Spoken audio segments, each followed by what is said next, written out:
Hello everyone, welcome to study glows. आज हम इस वीडियो लेक्चर में बात करेंगे ह्यूमन ब्रेन के बारे में। ये बायोलॉजी का सेक्शन है, तो आपको प्लेलिस्ट इसका अलग से मिल जाएगा।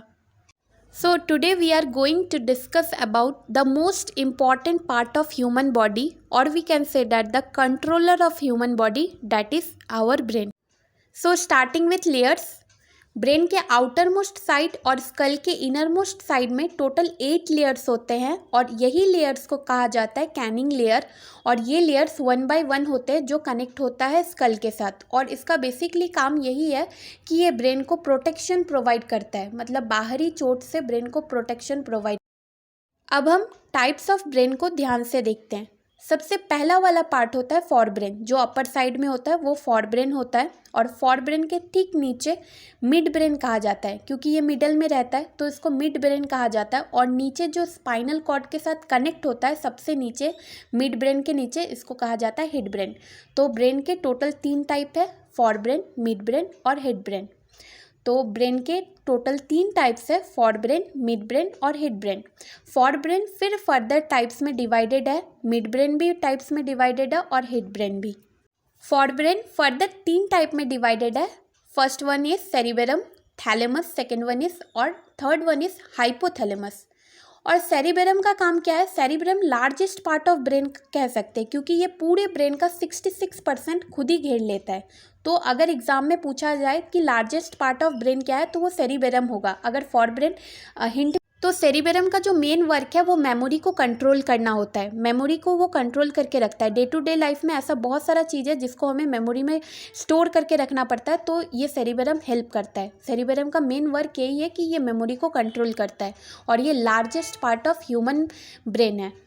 और उसके बाद सेकंड वाला है थैलेमस। थैलेमस एक्सटर्नल कामों पे ध्यान देता है। एक्सटर्नल काम मतलब कोई अगर बाहरी कुछ भी हिट हमें लगता है, या फिर चोट लगता है, या कोई मारता है, हिट करता है हम पे, तो ये सिग्नल थैलेमस ही पहुंचाता है कि ये जो चोट है ये अंदरूनी चोट नहीं है, ये बाहरी चोट है। तो थैलेमस का यही काम है कि वो एक्सटर्नल चीज़ों पे ध्यान देता है। जैसे किसी ने टच किया, पीछे से टच किया, तब भी आपको पता चल जाता है, तो ये थैलेमस का काम होता है।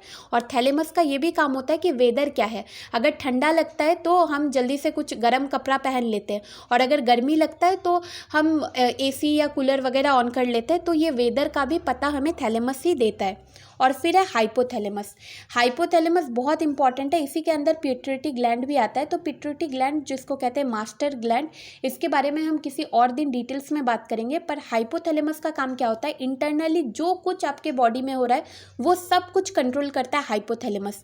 जैसे कि आपको अभी भूख लग रहा है, तो ये भूख लगने का काम अंदर से हो रहा है, ये कोई बाहरी काम नहीं है, तो ये हाइपोथैलेमस ही कंट्रोल करता है। यहाँ तक कि लव, अट्रैक्शन, किसी पे अट्रैक्शन हो रहा है, लव हो रहा है, तो ये सब भी हाइपोथैलेमस ही। बेसिकली मेरे बोलने का मतलब ये है कि हाइपोथैलेमस इंटरनली जो भी वर्क हो रहा है वो हाइपोथैलेमस के वजह से हो रहा है। और हाइपोथैलेमस कब बहुत ज़्यादा एक्टिव हो जाता है? जब हम अपने डाइट में ज़्यादा हॉट फूड खाते हैं, या फिर गार्लिक, ऑनियन का सेवन अपने डाइट में काफ़ी ज़्यादा लेते हैं, तब हाइपोथैलेमस एक्टिव हो जाता है। और ये भी रीज़न हो सकता है कि हमें किसी पे बहुत जल्दी अट्रैक्शन या फिर लव का फील आ जाता है, क्योंकि हाइपोथैलेमस बहुत जल्दी एक्टिव हो जाता है। इसीलिए पहले के जो साधु संत थे वो गार्लिक और ऑनियन को परहेज करते थे, अपने डाइट में वो नहीं लेते थे। तो ये था हाइपोथैलेमस के बारे में। तो अब हम आगे बढ़ते हैं मिड ब्रेन के तरफ। मिड ब्रेन टोटल 2 टाइप्स में डिवाइडेड है, एक है कॉर्परस और दूसरा है सेरिबेरल। सेरिबेरम और सेरिबेलर अलग अलग है। सेरिबेरम फॉर ब्रेन का हिस्सा था, और सेरिबेरल ये मिड ब्रेन का हिस्सा है। तो कॉर्परस ये क्या करता है? It helps to maintain ear and eye. हमारे कान और हमारे आँख को कौन मेंटेन करता है? कॉर्परस, और ये मिड ब्रेन का पार्ट है। तो बेसिकली मिड ब्रेन हमारे ईयर और आइज़ को मेंटेन करते हैं कॉर्परस के द्वारा। और सेरिबेरल क्या है? It helps to maintain spinal cord. अब ये स्पाइनल कॉर्ड है क्या है, हम हिड ब्रेन के बाद पढ़ेंगे, पर स्पाइनल कॉर्ड अभी के लिए बता देती हूँ। हमारा सेकेंड ब्रेन हम स्पाइनल कॉर्ड को कहते हैं। बैकबोन और स्पाइनल कॉर्ड में डिफरेंस है। अब हम आगे बढ़ते हैं हिड ब्रेन के तरफ। हिड ब्रेन दो टाइप्स में डिवाइडेड है, सेरिबेलम। अब ये है सेरिबेलम, सेरिबेलम और मेडुला। सेरिबेलम क्या करता है, it helps to maintain balance. ये मेंटेन करता है बैलेंस को। जैसे छोटे बच्चे हमेशा चलने के टाइम में, जब वो नया नया चलना सीखते हैं तब वो बहुत बार गिरते हैं, तो ये सेरिबेलम की वजह से। तो अब हम स्टार्ट करते हैं स्पाइनल कॉर्ड से, जिसको कहा जाता है second brain of human body. ये स्पाइनल कॉर्ड को जो प्रोटेक्शन प्रोवाइड करता है, यही है हमारा बैकबोन। बैकबोन स्पाइनल कॉर्ड को प्रोटेक्शन प्रोवाइड करता है, मतलब बैकबोन के अंदर स्पाइनल कॉर्ड रहता है। और स्पाइनल कॉर्ड का मेन काम होता है रिफ्लेक्सिव एक्शन को दिखाना। मतलब जैसे अपने से जो काम हो जाता है वो ज़्यादातर कंट्रोल कौन करता है, स्पाइनल कॉर्ड। जैसे कि पलक झपकाना या फिर हिचकी आना, तो ये सब ब्रेन कंट्रोल नहीं करता, ये सब स्पाइनल कॉर्ड कंट्रोल करता है। तो अभी हम देखेंगे कि स्पाइनल कॉर्ड में जो नर्व्स जाते हैं वो कितने। तो स्पाइनल कॉर्ड में टोटल 31 पेयर्स के नर्व्स होते हैं, लेफ्ट में 31 और राइट में 31। और ब्रेन में ठीक 12 नर्व्स होते हैं जो लेफ्ट और राइट को शो करते हैं, मतलब लेफ्ट में 12 नर्व्स और राइट में 12 नर्व। तो स्पाइनल कॉर्ड में 31 पेयर्स और ब्रेन में 12 पेयर। ये बहुत इंपॉर्टेंट है और यही दूसरे बॉडी पार्ट्स में जाते हैं, और जो भी अलर्ट होता है या फिर जो भी इंफॉर्मेशन होता है यही नर्व्स कैरी आउट करते हैं। ब्रेन से पहले स्पाइनल कॉर्ड में, और स्पाइनल कॉर्ड से जो 31 नर्व्स है यही दूसरे पार्ट्स में जाते हैं। तो इसीलिए स्पाइनल कॉर्ड को सेकेंड ब्रेन कहा जाता है ह्यूमन बॉडी का।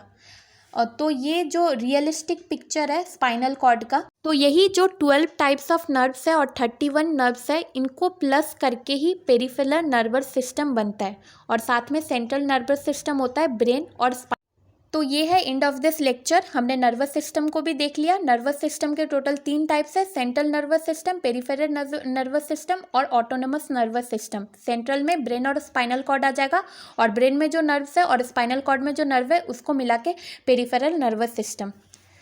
तो ये था end of this lecture. I hope you all like this. अगर आपको पसंद आता है तो प्लीज़ सब्सक्राइब, लाइक और शेयर करना भी ना भूलें। और कोई भी क्वेरीज हो तो प्लीज़ कमेंट सेक्शन में मेंशन कीजिए, और हर एक वीडियो का प्लेलिस्ट आपको अलग से मिल जाएगा। मैप का प्लेलिस्ट अलग से रहेगा, और ये बायोलॉजी सेक्शन का प्लेलिस्ट भी मैं अलग से बना दूंगी। Thank you.